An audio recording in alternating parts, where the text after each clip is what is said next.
Usiwaamini wakikwambia kwamba biashara hii ishachukuliwa na kila mtu anauza nguo, anauza chakula. Hapana. Kuna nafasi lazima kuna nafasi kwenye soko.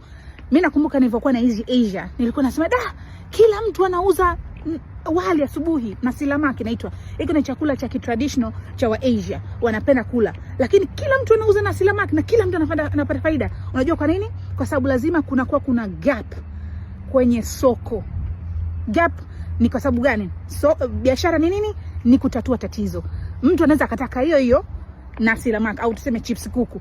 Lakini hauwezi kusema chips kuku haiko Manzese, iko kule Mbagara. Kwa hiyo mimi tatizo langu ni ule usafiri. Kwa hiyo wewe ukifungua chips na kuku hapa nilipo, umenitatulia tatizo langu. Kwa hiyo hata kama mimi nauza chips kuku na watu 100 wanauza chips kuku, lazima kuna gap kwenye economy, kuna nafasi ambayo wewe unaweza ukaijaza.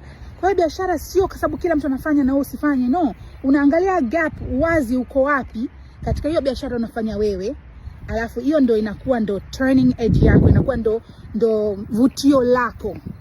Ile nafasi, ule uwazi ulokuwepo katika soko ambayo unataka kuingia, ule uwazi ndo unakuwa nafasi yako wewe ya kuingia katika soko.